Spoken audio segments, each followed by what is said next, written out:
Hey, thanks again for joining us here on 90s Plus on this cool, cold Tuesday, Monday afternoon. I'm skipping ahead here. 90s Meteorologist Chris Bianchi, thanks for joining us here again. It's a bit of a chilly day, no doubt about it, but things will moderate pretty quickly with temperatures back in the 50s and 60s by the middle of the week. In fact, we could be pushing 65, maybe 70 degrees by the end of the week into the upcoming weekend. So that snow we've got outside right now, looking outside of our studios here at Speeder and Logan in downtown Denver, where we picked up about 6-7 inches of snow. Well, that snow is going to be long gone by Friday or Saturday, but in the meantime, we are still looking at some of those chilly conditions in the aftermath of our biggest snow this early in the season since 2009. This is the view up into the high country. We're I-70 at the Loveland ski area at the Eisenhower Johnson tunnels. Things looking A-OK right now. We did, of course, have a fair bit of snow up this way. We picked up about 12 to 14 inches of snow where you're looking right there at the Eisenhower Johnson tunnels back over the weekend. Here in Denver, we officially picked up 7.5 inches worth of snowfall at Denver International Airport. I think that, by the way, a lot of people complain about the DIA number and whether or not it's accurate. I do think that that 7.5 number does represent pretty accurately what the city saw. North side of town, maybe a little less, south side of town a bit more, but for the most part, 7.5 right in the middle. And that snow starting to melt on off. You might, by the way, notice quite a bit in the way far less fall foliage there at the bottom of your screen. That thanks to, of course, the snow that kind of plucked down a lot of those leaves.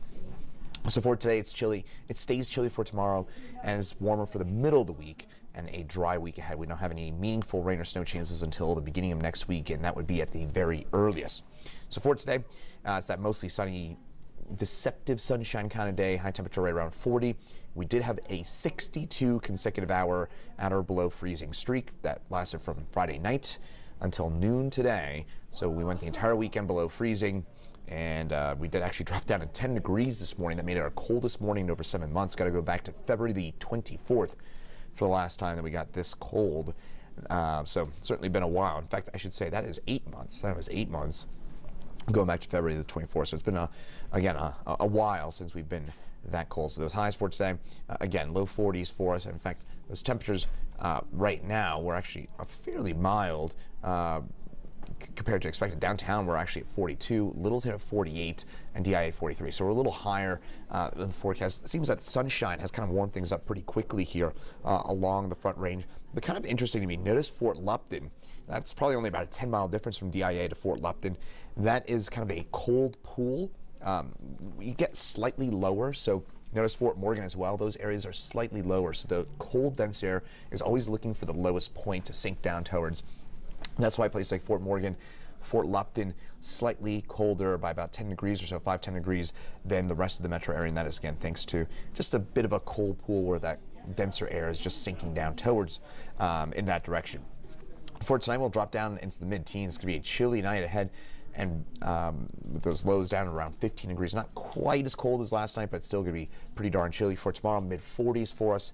Mostly sunny skies. Pretty nice day shaping up for tomorrow, though. Again, we're still about 15 degrees below average for your day tomorrow, with those highs in the 40s and 50s eastern plains and the 30s and 40s into the high country. Now, your Halloween forecast, important forecast, and the good news is it is trending a bit warmer than it looked last week. Those temperatures, they'll probably be in the 30s, maybe upper 20s. That's still very cold, so obviously definitely want to have jackets and all that on for the kiddos out there. But the other thing to mainly watch for would be the black ice, with some pretty slippery conditions out on the roads, with again, a fair bit in the way of that ice from some of that snow that'll melt on off. So watch out for the black ice out there for tomorrow night if you're doing that trick-or-treating. I want to get back to the 7-day forecast here and show you what we can expect as we head through the next few days. Mid-50s for Wednesday, 60s. Low to mid-60s for Thursday, Friday, Saturday, Sunday, and then early next week we've got that chance for an isolated shower, but even that at this point doesn't look all that significant. Tonight, though, our last 6 p.m. sunset of the year, and it's our last 6 p.m. sunset until March the 8th. Of course, next weekend we fall back, so that means, I know, this time next week we will be talking about sunset around 4:55 p.m. So 1 week from today will be, that sunset's going to be feeling real early come this time next week. But for tonight, it's our last 6 p.m. sunset until March the 8th. And rainfall, again, it's a dry week ahead. This is through Sunday. Not a drop of rain or a snowflake probably across the entire state of Colorado. Snowpack, though, after our most recent snowstorm. Notice how the Gunnison River Basin doing really well. That's the part of the state that really got the bullseye from our most recent storm. We picked up about 2 feet of snow in some parts of the central mountains, and maybe even some isolated totals up to around 30 inches. So that was a really good storm for friends there in the high country, and specifically the central mountains.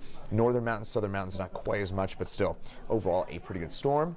And here in Denver, we avoided some of those high-end impacts. We didn't really talk about much in the way of down trees, down power lines. That was a big concern of mine when we were talking about that most recent snowstorm, was the fact that it looked like we could be talking about 10 to 15 inches. If that would have been the case, that would have been a real trouble spot for metro area. But fortunately, we finished mostly just low that, and that kept those power lines and things like that mostly in check. So top line takeaways: still cold today, still cold tomorrow, dry week ahead, and it warms up significantly by Wednesday and Thursday. We'll be back in the 60s, in fact above average by the end of the week and the upcoming weekend. Chief Meteorologist Kathy Sabin with an update for you coming up at 9 News at 4, 5, 6, 9, and 10 tonight here on the 9 News Family of Networks. Once again, I'm 9 News Meteorologist Chris Bianchi. Thanks for joining us here on 9 News Plus. Have a great rest of your Monday.